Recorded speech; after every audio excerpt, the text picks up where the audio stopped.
এই যে আমরা কৃষকেরা এত কষ্ট কইরা রোদে পুইরা বৃষ্টিতে ভেজা ফসল উৎপাদন করি।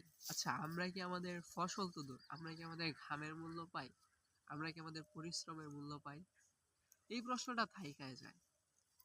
কেন বারবার কৃষকের সাথে এমন হয়? কেন কৃষক তার ফসলের ন্যায্য মূল্য পায় না? কেন আমাদের ধান যখন বাজারে উঠবে ঠিক সে তার আগ মুহূর্তে চাল আমদানি করে চাউলের দাম কমিয়ে ফেলা হয়? কেন কমানো হয় চালের দাম?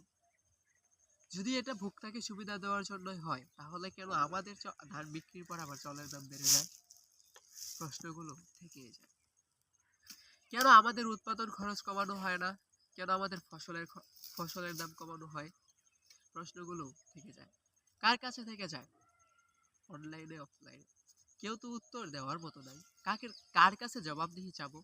সে চাওয়ার কি কোনো রাস্তা আদৌ আছে? আদৌ কি খোলা রেখেছে এই রাষ্ট্র? এই রাষ্ট্রকে যারা নেতৃত্ব দেয়, দিয়েছে, দিতেছে, দিবে, কেউ কি এটা কি খোলা রেখেছে যে কৃষক তার ফসলের ন্যায্য মূল্য না পেয়ে, শ্রমিক তার পরিশ্রমের ন্যায্য মূল্য না পেয়ে জবাবদিহি চাইবে সরকারের কাছে? এমন কোনো রাস্তা কি আদৌ খোলা আছে বা খোলা রাখবে কেউ? বা খোলা রেখেছিল? কেউ কি খোলা রেখেছিল, কেউ কি খোলা রাখছে, না কেউ কি খোলা রাখবে? জবাবদিহিতার কোনো রাস্তা তো আদৌ খোলা নেই, খোলা ছিল না, খোলা থাকবে বলে মনে হচ্ছে না। এই রাষ্ট্র, এই রাষ্ট্রযন্ত্র, এই রাষ্ট্রের প্রতিটা নেতৃত্ব, যে যখন ছিল ক্ষমতায়, যে যখন আছে, যে যখন থাকবে, কেউ কখনো কৃষককে নিয়ে ভাবেনি, শ্রমিককে নিয়ে ভাবেনি, ভাবেনি আমাদের পরিশ্রমের মূল্য আদৌ কিনা। দেখেন, আমরা যখন উৎপাদন করি তখন সারের দাম বেশি, বীজের দাম বেশি, তেলের দাম বেশি, বিদ্যুৎ বিল বেশি। এগুলো নিয়ে রাষ্ট্রের কোনো চিন্তা নাই। আমাদের উৎপাদন খরচ কমানোর কোনো পরিকল্পনা নাই রাষ্ট্রের।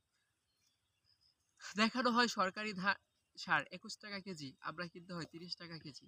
দেখা আছে সর্বোচ্চ খুচরা মূল্য 21 টাকা প্রতিটা সারের দোকানে, কিন্তু আমরা সার কিনি 30 টাকা 35 টাকা করে। কি হয়, কি লাভ হয়? কিছুই হয় না। কাট না।